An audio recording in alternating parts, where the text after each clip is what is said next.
concerning all action and all doing. The Father and the Son are on the same page. There isn't an outside will at work here. They're in full agreement with each other. We talked about that in previous sessions. The Son chose to come. He wasn't ordered. He volunteered. He chose to come. The Father chose to let him. John 3:16 says he gave him up.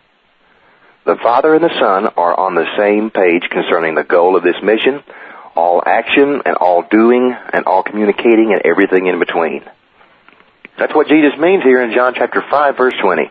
Jesus says, the Father dearly loves the Son and shows him everything he does. In English, we have several different meanings that we put behind the word love, so when it's used in the Bible, the original Greek gets lost in translation. The English says the Father dearly loves the Son. The Greek word that was translated love there is phileo, which is the Greek word for a love between equals.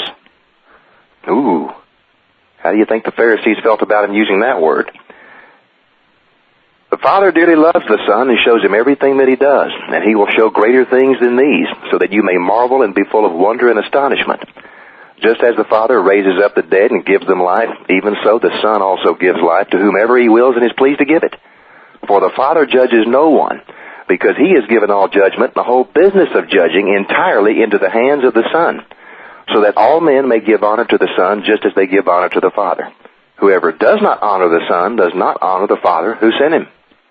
I assure you, most solemnly I tell you, the person whose ears are open to my words and believes on him who sent me has eternal life and will not come under condemnation, but has already passed over death into life.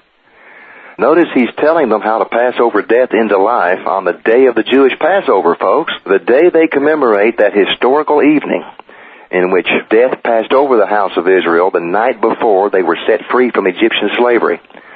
God sent a plague that covered Egypt that night, and all the firstborn of every man and every beast was killed. The only way to protect your firstborn was to paint lamb's blood on your door in the shape of a cross. Those were the orders that God gave them to escape his wrath. They didn't know what it meant, but it's interesting with New Testament hindsight in play here that the only thing that could save your firstborn in Egypt when God sent the angel of death was to display a symbol of the death of God's firstborn on your door. With that symbol on your door, your firstborn was saved. And the night that all of that happened was commemorated throughout Jewish history as the Passover. It was the event that finally broke Pharaoh's will, and he set the slaves free. Interesting symbolism all the way around. And here we have the Jews commemorating that event with their annual Passover feast, and Jesus is telling them how to pass over death into eternal life by believing on him who sent me, he says, God's firstborn. And notice the tense here. It doesn't say that he who believes will pass over death. It says he has already passed over death. If you can be born again and then lose your salvation for whatever reason, then what Jesus said here isn't true. The debate about eternal security is over. Now, don't get me wrong. You can take the doctrine of eternal security and go too far with it and turn it into a license to sin. That's not biblical. Nowhere in the Scriptures does it say that once you're saved, you can do whatever you want and get away with it. Cause and effect is still in force. All sins have natural consequences to them. That's why God labels them sin to begin with. And no loving father, be it God or otherwise, would allow his misbehaving child to go undisciplined. Discipline is an act of parental love for the health and benefit of the child. But the idea that you can do something to forfeit the promise of eternal life is not biblical. And this isn't open for debate.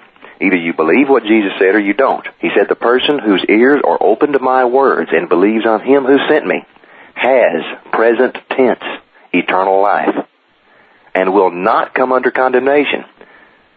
He didn't say hopefully not or maybe not or shouldn't, provided all things continue a certain way. He said he will not come under condemnation, but has already passed over death into life. Period.